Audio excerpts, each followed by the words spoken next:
اللہ کسی کو مال تو دے، اس کی بیوی بد کردار بن جائے تو کیا فائدہ اس مال کا، یا اس کی اولاد میں سے کوئی بیمار ہو جائے تو مال کا کیا فائدہ۔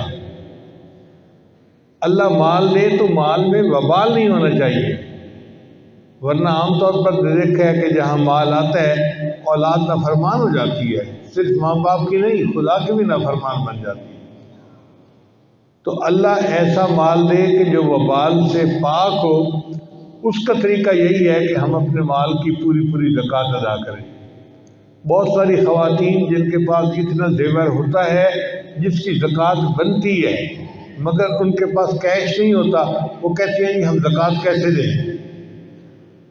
بھئی یہ جو سونا چاندی کے زیورات ہیں یہ کیش ہی تو ہے آپ کے پاس، اگر آپ نے اس کو رکھنا ہے تو اس کی زکوٰۃ ادا کریں، اور اگر خامد ادا کر دیں تو یہ خامد کی مہربانی ہے، ورنہ ذمہ داری عورت کی اپنی ہوتی ہے۔ چونکہ عورت کی ملکیت ہوتی ہے تو زکوٰۃ بھی عورت کو ادا کرنی ضروری ہوتی ہے۔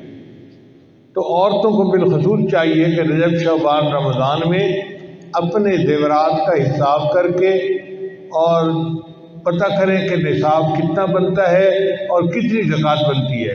اگر مسئلے کا نہیں پتہ تو کسی قریبی مفتی صاحب کو لکھ کر بھیجیں کہ یہ میرے پاس چیزیں ہیں، اب بتائیں زکوٰۃ کتنی بنی، وہ جواب دیں گے اور اس کے حساب سے زکوٰۃ کو ادا کریں۔ زکوٰۃ ان 3 مہینوں میں بھی دے سکتے ہیں، رجب شعبان رمضان میں، اور پورے سال میں بھی قسطوں میں بھی دے سکتے ہیں، مگر ادا کرنی ضروری ہے۔ ادا نہیں کریں گے تو مال بھی نہیں پاک ہوگا اور پھر بوجھ بھی رہے گا۔ اور جو لوگ مال کی زکوٰۃ نہیں دیں گے، قیامت دن اللہ فرماتے ہیں کہ ان کے سونے چاندی کی سلاخیں بنائی جائیں گی، فَتُقْوَى بِهَا جِبَاهُهُمْ وَجُنُوبُهُمْ وَظُهُورُهُمْ، ان سے ان کے ماتھوں کو، ان کے پہلوؤں کو اور ان کی پیٹھوں کو داغا جائے گا، اور ان کو کہا جائے گا کہ هَذَا مَا كَنَزْتُمْ لِأَنفُسِكُمْ، یہ وہ کچھ تھا جو تم جمع کر کے رکھتے تھے، فَذُوقُوا مَا كُنتُمْ تَكْنِزُونَ، مزہ چکھو جو تم نے دنیا میں خزانہ جمع کیا ہوا تھا۔ تو بھائی اس مال کی محبت میں آ کے ہم زکوٰۃ کی طرف سے غافل نہ بنیں، بلکہ زکوٰۃ کے علاوہ صدقات بھی دیں، اللہ تعالیٰ اور برکت دے دیں گے۔ اللہ نے ہمیں اگر ڈاکیا بنایا ہے تو ہم ڈاکیے بنے رہیں، اگر ڈاک نہیں پہنچائیں گے تو ہماری پوسٹ ختم ہو جائے گی۔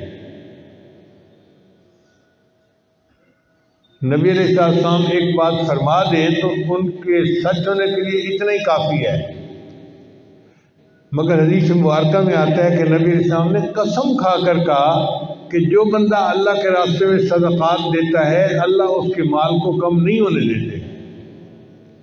اب اگر نبی علیہ السلام قسم کھا کے کہہ رہے ہیں کہ جو بندہ صدقات دیتا ہے اس کا مال کم نہیں ہوتا، مال زیادہ اللہ کر دیتے ہیں، تو پھر ہمیں گھبراہٹ کس چیز کی ہے؟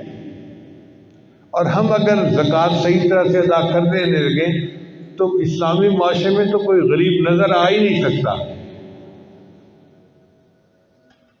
بہرحال یہ ایک فرض ہے اور اس کو ادا کرنے میں ہمیشہ فکر مند ہونا چاہیے، خاص طور پہ ان دنوں میں جن دنوں میں نبی علیہ السلام اس کی تعلیم دی ہے۔